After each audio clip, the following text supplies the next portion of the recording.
السلام عليكم ورحمة الله تعالى وبركاته. walaalkayga walaashayda quruxda badneeday waa anigu walaashaani oo kale marka la ku soo dhawo muuqaal cusub.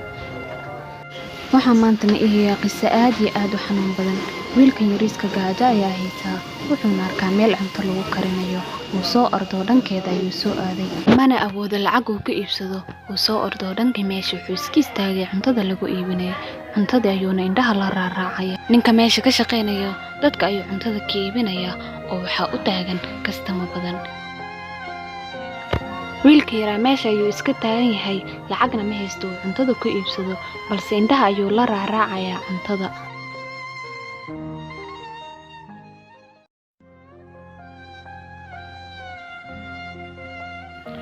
alla gaajada cadabsana, miskiinka aad iyo aad ayaa gaajo u hayso, mana awoodo wallaahi hal shilin kama dhaco uu ku iibsado cuntadaasi, balse wuxuu iska fiirinayaa cuntadii asagoo haddana aana awoodin lacag uu ku iibsado.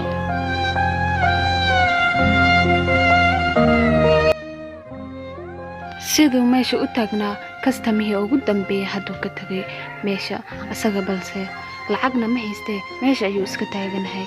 waa aragtaa ninkii wax iibinayay si u dabagadinayo. maskiin wuu ka soo tago jidka ayuu dhinac kale u soo gooyay oo uu iska soo tagay maskiinka.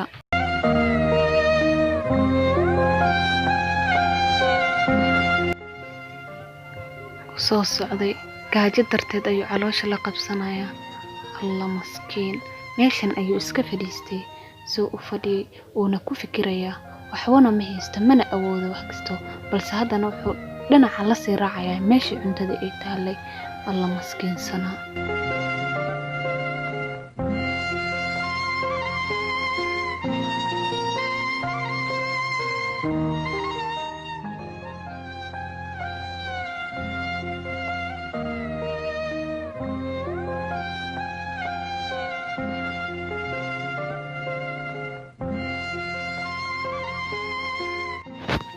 siduu meesha u fiirinayay gaajo darteed ayaa indhaha la mudawadeen oo indhaha ayuu isku qabta. maskiin alla gaajada cadowsanaa. suu meesha u fadhiyay ayuu wuxuu arkay shimbiro soo duduulayaan oo geedka istiimaaga isku wada shareereen.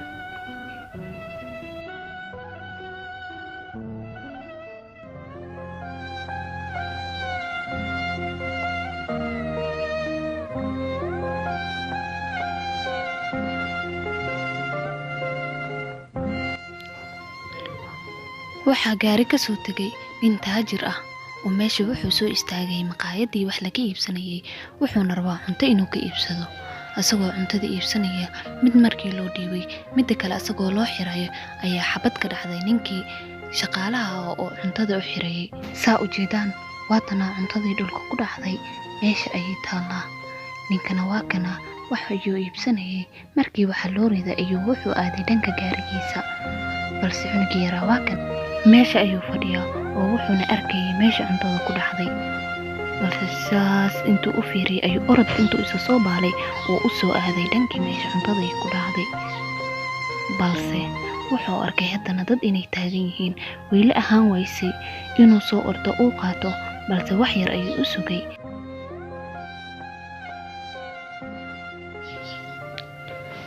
markii dadka kulli ay ka dhaqaaqeen oo halkii nin oo wax iibsanayay kalax oo ku soo haray ayuu soo orday oo wuxuu soo aaday meeshii cuntada ku dhacday. cuntadii ayuu fiiriyay, wuuna qaatay, wuuna soo orday meesha ayuu ka soo xararay, balse ninkii cuntada iibsanayay gadaal ayuu u sii fiiriyay wiilka yariiska wuxuu sameeyay. maalintii labaad ninkii taajirka ahaa waa kana oo wuxuu taagan yahay meesha hoteelka, wuxuuna tirsanayaa cunto. wiilka yaraa maskiinka ahaa waa kana oo meesha ayuu taagan yahay. ninkii taajirka ahaa wiilka yaraa ayuu fiirinayaa intuu cuntada uu sugayay. ninkan asagana meesha taagan cunto ayuu iibsanayaa. cuntada intuu sugayay ayuu wuxuu ku yiri cuntadiina kana dhadhamiyay, way kululeeday, dhulka ayay uga dhacday. wiilka yaraa asagana meesha kama dheero oo wuxuu arkaa cuntadii dhulka ku dhacday. ninkii taajirka ahaa wiilka yaraa ayuu fiirinayaa. wiilka yaraa cuntadii ayuu meesha ka soo qaatay, wuuna ka soo orday. orod ayuu isbaalay. ninkii indhaha ayuu la sii raacayaa.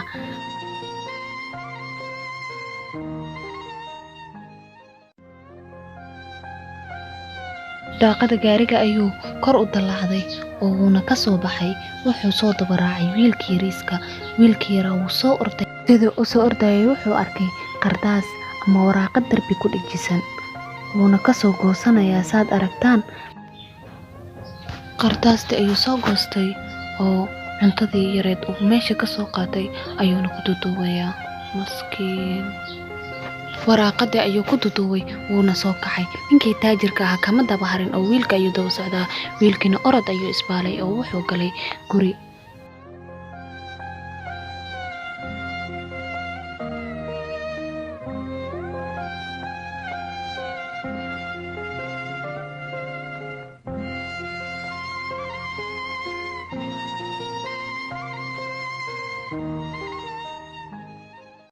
soo ordayay wiilka yaraa. Ninkiina kama harin, weli way isdaba socdaan. Bal arag meesha isla gaari doonaan. Wiilka yaraa ma arko ninkan daba socdo, balse ninka aayarku ayuu daba dhudhuumanayaa oo wuxuu rabaa inuu soo ogaado wiilkanayd halkuu ku sugan yahay iyo dhibaatada uu marayo.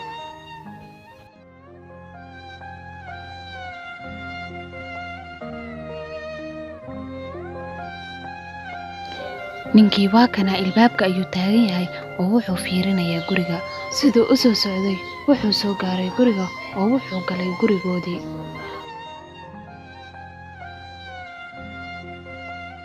waxaa joogtay gabar yar oo walaashiis ah, wuxuuna u soo qaaday gobolkii yariiska cuntada ahaa. Gabadhii yareed markay aragtay walaalkeed saa'id ayay u fiirinaysaa oo indhaha ayay isaga la raacaysaa. maskiinka wuxuu hayaa cuntadii oo intuu qardaastii ka furay ayuu iyadana fiirinayaa. way u dhoola cadaynaysaa. wuu soo ordoo dhankeeda ayuu soo aaday oo wejiga ayuu gacanta ka taabtay. ninkii taajirka ahaa waa kana soo daba socday wiilkii oo wuxuu u soo galay gabadh yareed iyo walaalkeed oo isla fadhiyaan.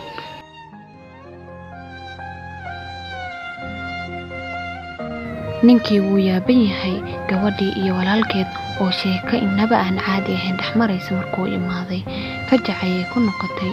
cuntadii asagoo afka u gelin rabo, ninka ayaa ka dafay, wayna isfiirinayaan. wuxuu ku leeyahay maya maya, tani ka dhaaf. alla dadku naxariis badanaa. ninkii taajirka ahaa cunto aad iyo aad u fara badan ayuu u keenay gabadhii iyo walaalkeed.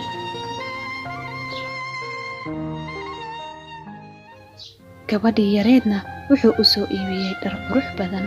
wiilkiina waa kana wuxuu fiirinayaa ninka naxariisnimadiisa. gabadhii walaashiis intuu dhar u soo gaday haddana u gali wuuna ka qosashiinayaa. waa kana wiilkii maskiinka ah oo markasta murugaysnaan jiray, maanta farxaddiisa lama soo koobi karo. cuntadii ayuu damcay inuu cuno. ninkii ayuu wuxuu ku yiri, intuu bac u dhiibay ayuu ku yiri, kac qaaday soo xiro, waxa ku jiraan dhar qurux badan. waa kana wiilka yaraa oo dhar qurux badan soo xirtay. dadka qaar naxariis badana. wiilka yaraa waa kana awalka ugu hore murugaysnaa, maanta aad iyo aad ayuu u faraxsan yahay. wuxuuna ku dhahay aad iyo aad ayaa u qurux badan tahay, cuntadani hoo cun. wiilkii farxad dartiisa ma soo koobi karo. walaashiis ayaa wax kasta isla qaybsan jireen. xabadkii uu afka u galiyay jab intuu ka goostay ayuu jabka kale gabadha u dhiibayaa. alla walaalnimada wanaag badana. waxay wax badan gaajo iyo murugo la soo joogaanbo maanta aad iyo aad ayay u faraxsan yihiin. wiilkii yaraa wuxuu soo xasuusanayaa maalintii cuntada dhulka ku dhacday uu soo qaadanayay. haddana waxaa maskaxdiisa ka dhex guxayo meesha maalintii laga soo erinayay oo ugu koowaad.